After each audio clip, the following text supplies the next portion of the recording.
Do, do, do, do, do. Hey, what's up, guys? Good morning. Good morning. Today is the 4th of June, 2025. All right. Good morning, Lorna. Good morning there, Steve. Awesome to see you guys as always. Good morning there, Debbie. All right, guys. Futures action. So here's the NQ from yesterday. Let me get my recording going. All right. So here's the NQ from yesterday morning. It had the prior push, the dip, and then the hourly squeeze. White arrow, all the trend, the structure. Made for a really nice push there. Then the pullback, the chop, and now into the cash open, brand new 1 hour squeeze with a white arrow. So I would like to think a little potential for round two. You dip, you squeeze, you pop. You dip, you squeeze, you pop. Looking under the 1 hour squeeze, no 30-minute buy trigger, no 15-minute, no 5-minute. We had a little flush here on the eco data. But yeah, I think in terms of things to anchor to the open, definitely keep an eye on the NQ hourly. All right, they take it, they break it long, they pump it. Most things should have a pretty good day. Palantir, Nvidia's, the Metas, the Microsofts. They take her, they dump her, they fire it short. Everything might come in a little bit. But that is, at the moment, a good-looking squeeze. And then the YM. Right, YM, same thing, and the same thing here for the S&Ps. You pull back, you squeeze, you get the white arrow. You pump, you dip, you squeeze, white arrow. So yeah, that is the million-dollar question for Wednesday, June 4th. Can they go for round two? But all right, guys, let's go take a look here at the spreadsheet. Hey, what's up there, Mirza? All right, couple of things here. So, till things change, we find ourselves in a bullish market. Indexes have a collective 76% of their best score. You've got the QQQ leading the charge with 93%. And then you got the S&Ps, the RSP, Dow Jones, and the IWM. Even the Russell's getting a little better. The Big 10 basket, Broadcom, Netflix, all these guys, they are collectively at 63% of their best score. And then the sectors, utilities, perfect, XLPs, you got silver, industrials, XLK, financials, communications, gold, Big 10, the ARC, the semiconductors. They all look pretty good. And then healthcare is still weak, but not as bad. Energy, not great, not as bad. Transports are neutral. And yeah, for the most part, no huge issues, no big red flags. Sectors are at 65% of their best score. And a lot of that short-term strength has been in these guys. You got Broadcom on a tear. I think earnings are tomorrow night. We got the Netflix, the Microsoft, Nvidia, Meta, TSM. They've all got good scores. Amazon, little neutral. Tesla's neutral. The Google and the Apple have a little cleaning up to do. But yeah, it's, for the most part, a pretty good-looking sheet. And in terms of things I'm liking, Palantir, DoorDash, Walmart, Netflix, Spotify, XLP, Microsoft, QQQ, Meta, and the Spiders. So checking a few of those guys out. All right, NQ flat, S&P's flat, the YM flat. The RUT is flat. Call that a flat open. But all right, couple of setups for you. So one that we took profit on yesterday. And I'm looking for another one here for the Qs. We jumped in off the hourly back on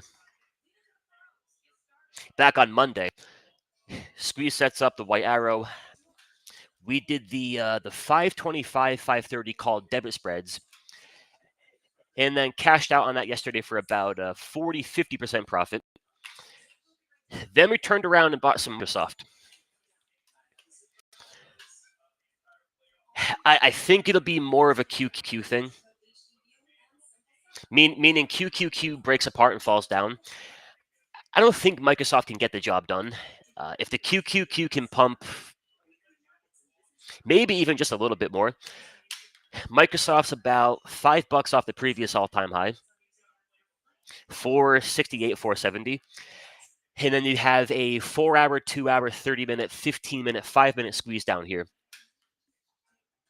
So we jumped in and did the 470 called butterfly for Friday. Try to see if they can't take that 30-minute squeeze. If anything, take it for a smooch of those previous highs. The thing with an out the money butterfly for a few days out, the kind of thing I think you size it small.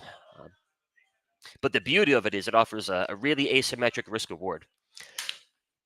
So we cashed out on the Qs. We bought some Microsoft. Also picked up some Palantir yesterday.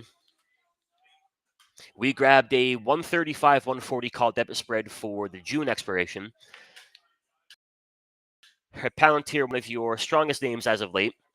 And we caught her on the 30-minute. The pump in, the pullback, the chop, the squeeze, the white arrow, and the entry.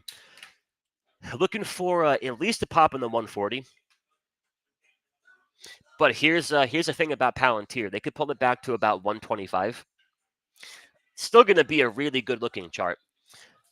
We got that bad boy. We have the Microsoft call flies, and we got the Spotify. Looking like maybe a little pop here for a spot at the open. But right now you have the 4-hour, daily, 3-day, and the weekly squeeze. All of which are rocking the white arrow. And we're trying to catch a move towards that $700 call wall. You know, we would take 690, we would take 695. But the call wall up there at 700 should make for a good target. Again, the flavor of the moment has been a little bit more the Broadcom, the Nvidias, etc.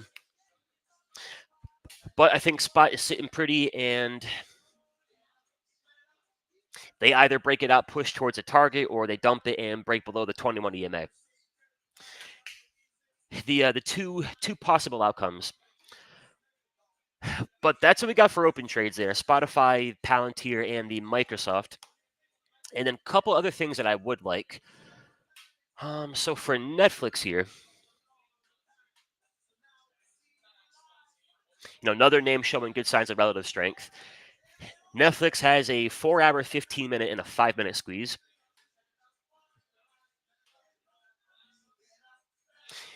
The only thing keeping me from buying it for a decent sized trade, when we look at the 4-hour squeeze here, from a big three lens, you've got really good trend.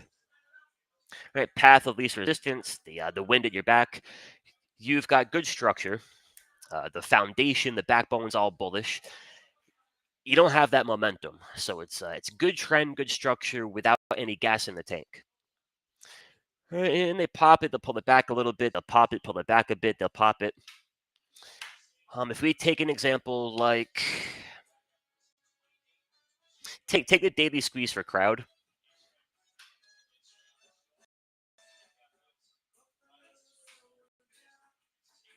They've got compression, trend, structure, and momentum. That's when they tend to want to go and kick off that bigger than expected move. When you're lacking momentum, look at something like the Bitcoin weekly squeeze, the previous Bitcoin weekly squeeze.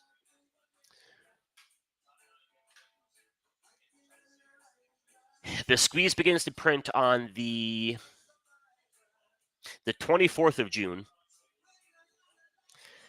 All right, and you're chopping, they're chopping. Really dragged out squeeze. All throughout that squeeze, you have good trend and good structure. 21 EMA above the 50, the 21's trending higher, the 50's trending higher. The only thing you're really lacking back there is momentum. MACD bar below zero, below zero, below zero. Then they take it and get that positive cross. Then they kick off and trigger the big move. So in terms of trying to call for the timing of a big push, I would like to buy the Microsoft squeeze, or the Netflix squeeze here rather. But I can only buy it on a white arrow, and I won't get a white arrow until I get momentum. So a little patience on that bad boy, and then Broadcom into earnings. Yeah, this thing's a beast. I'm not going to do anything with it before the announcement, but in terms of a buy the dip watch list, that one is ranked pretty highly. All right, a couple more for you here. Let's go jump over to Costco. Maybe one you want to buy on a dip from here, but the daily squeeze sets up nicely and the hourly squeeze sets up nicely.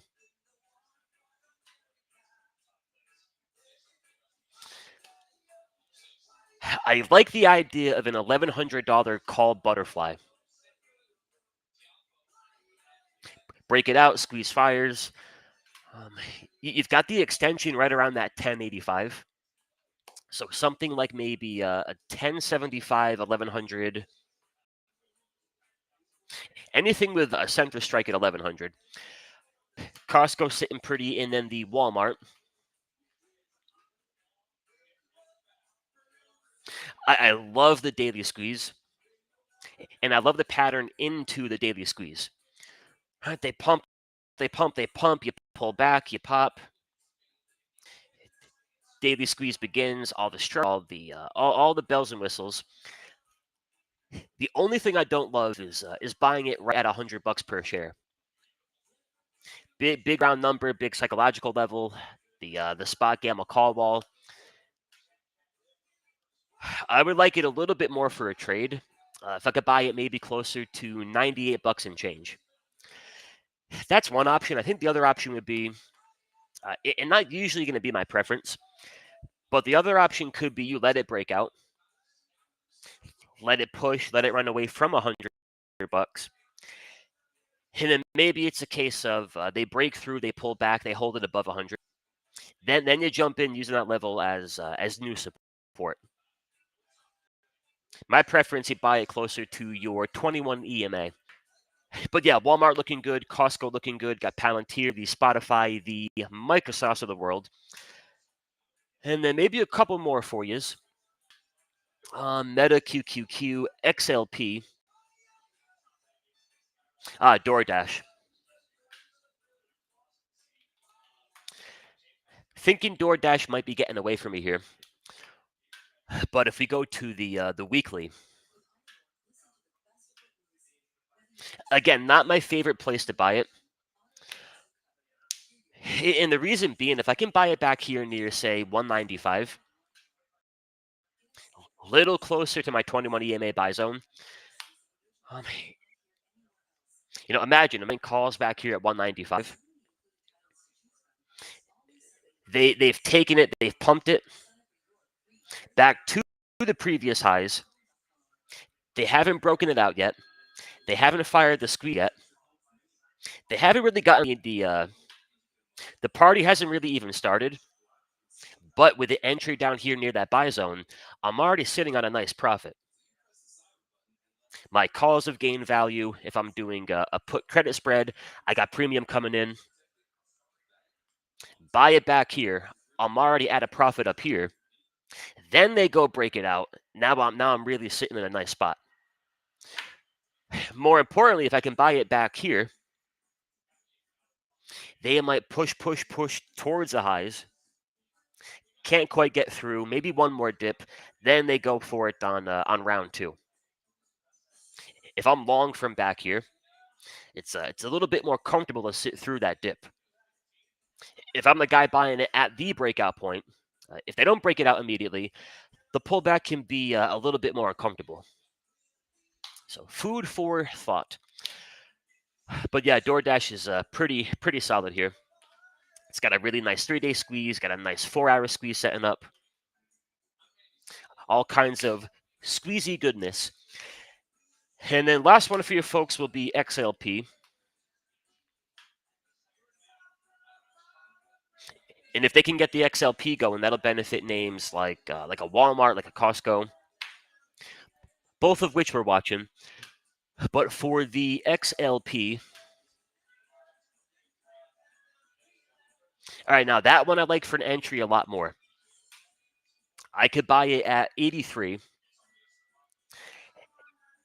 And then by the time things push towards the $85 breakout point, I've already got about a $2 profit. My calls have gained value. My put credit spreads are getting premium. Then they break it out. Now I got a really nice trade. So from a risk reward perspective, that's a nice one. Weekly squeeze, white arrow. 3-day squeeze. No white arrow just yet. They're working on it. And then a 2-day squeeze with a white arrow. I think you could buy the XLP. You could buy a Walmart. You could buy Costco. I wouldn't want to go buy a name like a Target. It doesn't look better than Walmart. It doesn't look better than Costco. It doesn't look better than the XLP. Will not be a buyer of that puppy. But all right, y'all, that is what I got for you. Main thing here at the open, NQES and the YM, 1 hour squeeze is setting up. And I think that'll kick off your next decent directional move. Take it, break it out, fire long. Should be a continuation of the push. They take it, they dump it, they fire it short. Everything may be coming on in. So anchor to that, and then I'm liking the Spotify's, the Palantirs, Microsoft's, all the above. But yeah, if y'all got anything for me, any questions, any chart requests, I've got you covered here for a few more minutes. Okay, Ken, can you guys hear the Bob Marley? If you like it, I'll turn it up. Yeah, so maybe about 2 years ago, I started trading to Bob Marley. And I never stopped. So I got Bob Marley going from about 7 o'clock in the morning until 4 or 5 o'clock at night. But good morning, Ken. Good morning, Miles. So Miles, we took an exit on FAST back on what would have been Monday. And I'll tell you why. It still looks pretty solid. We cut bait on the break below the 21 EMA. The major thing I didn't love about it, the squeeze officially fired. Went from a blue dot to a green dot. It didn't result in a move like crowd. Right, the squeeze is your compression. Price action is tightened. The volume is tightened. Implied volatility, everything's tightened up. Compression followed by expansion. Chopping back and forth within the expected move, and out making a bigger than expected move. So when you get the first green dot and the squeeze technically is fired, that's what it should look like. We're breaking out. We're not looking back. No, excuse me. No drama. No drawdown. No issues. No problems. Taking you to the promised land. When they do what FAST did, it doesn't make it a bad chart. Doesn't invalidate the idea of it being bullish. It does kind of cancel out the moment in time I was looking for. Daily chart building up the energy for a directional move into 43 and change. So that combined with the break at one point below the 21 EMA, we jumped out of that one and cut bait. And being fair, you look at a weekly squeeze. If I had a trade with plenty of time till expiration, I think you hold on to that weekly squeeze. Good way to look at it. My QQQ hourly trade.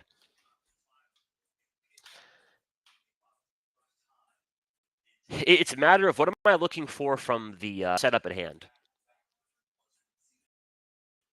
When we jump in and buy an hourly squeeze, not the kind of thing we'd be holding 1, 2, 3, 4 weeks down the road. Frankly, maybe not even 2, 3, 4, 5 days down the road. Right here, right now, 1 hour time frame. We want to buy it and give it a few hourly candles. We're trying to catch that immediate push. So say I'm buying the QQQ back here based on that idea. Then they pull it back, they break the 1 hour, they break the 50. I've got no idea what happens next, but it ain't doing the job I hired it to do, which was take your squeeze and then no BS, no funny business, just squeeze, build up, and off you go.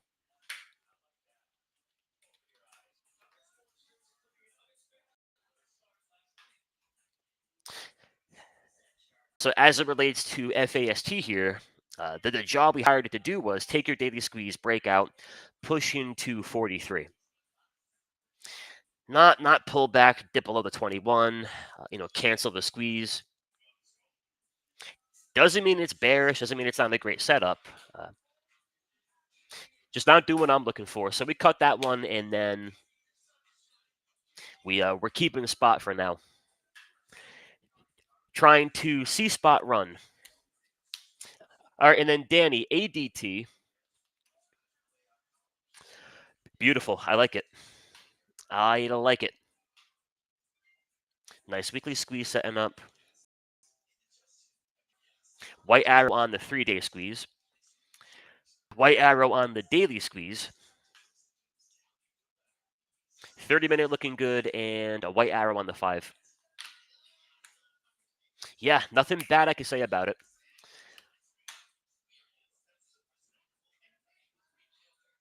My daily squeeze target would be about $9, which is the third ATR Keltner channel extension. That green guy up here. No, very clean. Nice call out. And here's a kicker. You can take that daily squeeze, and if I look above it, my weekly chart's got a buy trigger. Weekly big 3 buy signal. If I go look inside the squeeze, 4-hour buy signal, 2-hour, 1-hour, 30-minute, 15-minute, and the 5-minute. When we bought Crowd a week ago, right, very, very similar dynamic. Anchor to the daily squeeze. That's the foundation of the idea. Look above it, and I got a weekly buy. Look inside of it, and I got a 2-hour, a 1-hour, 30, 15, and the 5. So here's my ticking time bomb, and here's my match to go and light the fuse. If that makes sense. Yeah, I like it. Very nice, very nice. And then Miles has Lemonade. My arch nemesis Lemonade. Oh boy, I'm getting PTSD here.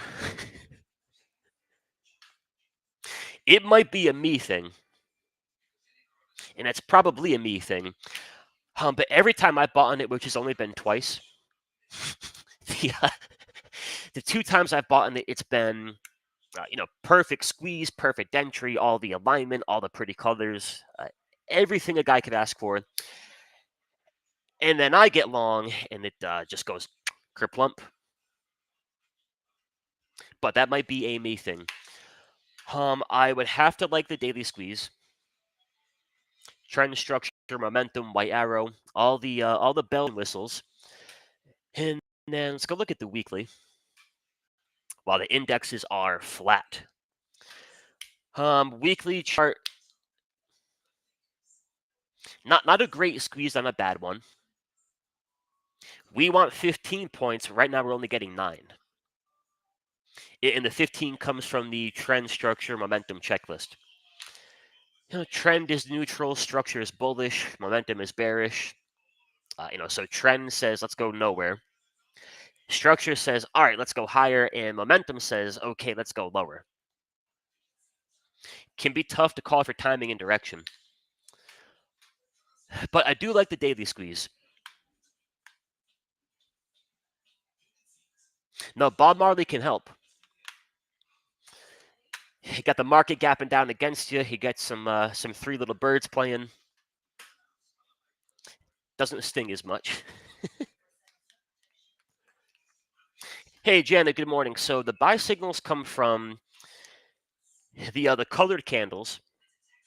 Blue is just neutral, no buy, no sell. Green's a buy signal, and red would be a sell signal. And then these These labels up here are for the buys and the sells. So right made on the daily, the 4-hour, 2-hour, and the hourly time frame. They've got a green label. They've all got an active buy signal. Red label will be a sell signal. Blue is neutral. But those are all part of the big three squeeze package. I'm not sure when it's going to be available. I actually finished it up here this morning. I did a whole recording on the original TTM squeeze, and kind of the foundation I started with, going on 8, maybe 9 years ago. TTM squeeze, the stacked DMAs. So pretty good video lesson on those kinds of basic, basic squeeze principles. And then leading up into, the big three criteria: trend, structure, the scoring system, A+ setups.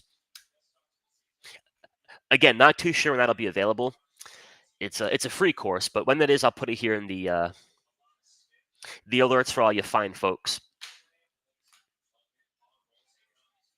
Point being, that'll offer a good walkthrough of my indicator setups. All right, guys, checking the shot clock here, 9:12 a.m. Yeah, SS, good question. Big three compared to JC's Monster Momo. I can't speak for the Monster Momo. Haven't spent too much time diving into it. That'll be my my weekend project here coming up. And again, I'm not too sure, so please don't quote me.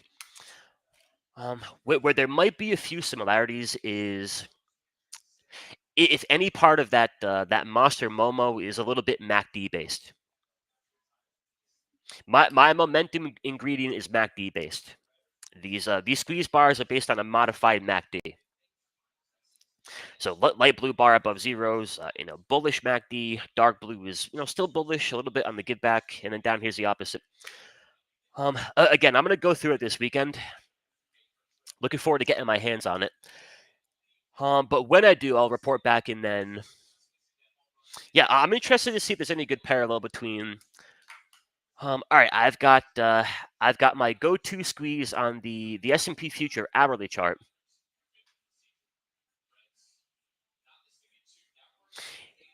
It may be finding a way where, all right, I can take that moment in time that I like, and then maybe go check out, okay, what is what's JC's Monster Momentum showing? And I imagine, like most things, if they both line up at the same time, I know I've got my squeeze, my structure, all the 15 checklist points, and then JC's Momentum tool says, hey, here comes some oomph. Now that might make for a really nice squeeze push. Yeah, MACD of the MACD. But all right, y'all, I am going to let you go here. Folks, in my room, I will be on the mic in about 5 minutos. Take you through the open for a bit, see what's up here with the open trades, and then I am off to the beach for the wife's birthday. But thank you guys and gals again. Much appreciated. Hope you found it helpful. And yeah, hourly squeeze S&P futures, hourly squeeze NQ. For better or for worse, bullish or bearish, if they can fire, that should be the directional cue for today's action. Don't forget the third alternative. They might not fire. They'll pop a little bit, they'll drop, all the back and forth, and that can make for a tough day for short-term, 0 day till expiration, calls, puts, debit spreads, all of the shucking and the jiving. But thank y'all again. Go get them. Folks in my room, I'll be with you in a moment. Adios, guys. And Danny, do I include extended hours on my watch list? Only on the futures. Only on the futures. So for cash products, the indexes, equities, I keep the extended hours off. So for that, what I did was for lower time frames, I built a 4-hour, 2-hour, etc. just for the futures, and on that, I keep it on. That way when I'm creeping around at 3:30, 4 o'clock in the morning, I can find me little action like I'm back here. So yeah, off on the equities and on for the futures. Good question. Adios, guys.